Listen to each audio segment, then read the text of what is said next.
first year at camp, and it was actually really amazing. I said I wasn't nervous, but I definitely am. And every single service really got to me, but this one really stuck out. The theme that true freedom is really inside the boundaries. And I'm 16 years old, and I've lived without my parents for 2 years now.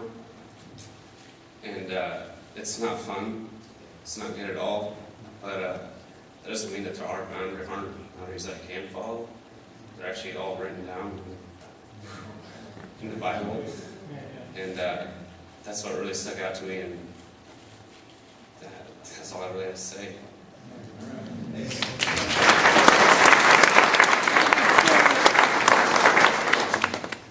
My name's Bryce, and my second year camp. Our youth group is great, absolutely great. Our youth pastor, even better. When we played sports, I made a comment about this to our youth group once. We are really close. We don't exclude anybody. Everybody's involved. Alex, I've known him for like 2 weeks, 3 weeks.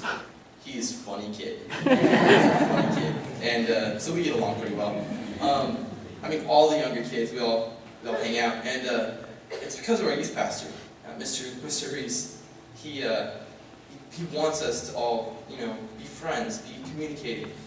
He and I'll see him at Wednesday, I'll tackle him. I see him, I run in there, he's ready for a handshake, and then he gets tackled, and he's like, whoa, what was that? And it's because everybody has really strong connections to each other, good fellowship, and it means a lot to me. I've been in another youth group, and it was kind of, older kids are the cool kids, everybody down below, nobody cares about. Here, everybody cares about everybody, and the youth pastor cares about everybody.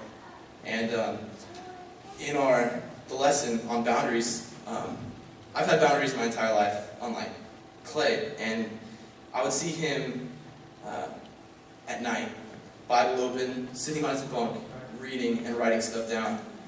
And that really gets me, because he's doing that on his own, and he didn't really get raised that way. In the message, he told us our parents, our pastors, our youth directors are people that are really good to get boundaries from if you don't have your own. And he's gotten involved in our church. He's gotten help from people, and he set his own boundaries. He's 16, I'm 18, and getting ready for college, I'm not going to have boundaries at all. I need to make sure that I still talk to my parents, my youth director, my pastor, and I try to find ways to keep myself with boundaries, making sure that I follow that and stay as a good example.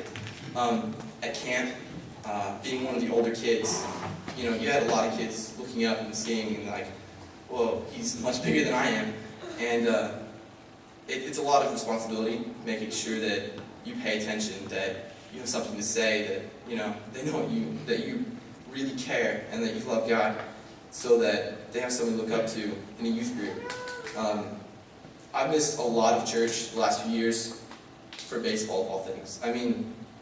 I enjoy it, it's fun, but it's become between me and God. And at church, I need to be there and not on a baseball field all the time. Getting ready to go to a college that's Christian, that's it's a private school, I won't have to worry about it then. But getting there, I have all summer of baseball, 40 games in the next 30 days. I'll be missing a lot of Sundays. I'm not going to go to baseball. I'm going to be here at church and setting my own boundaries on that. Talking to my coach, he wasn't happy, but he doesn't really run my life. So getting ready for that, it's going to be great. Our youth group is so good. You guys have no idea. You guys should just come to one of our Wednesday nights or come to camp with us, and you'll see how friendly, how bonding, how like that everybody is, and it's great. So, thanks. Yeah.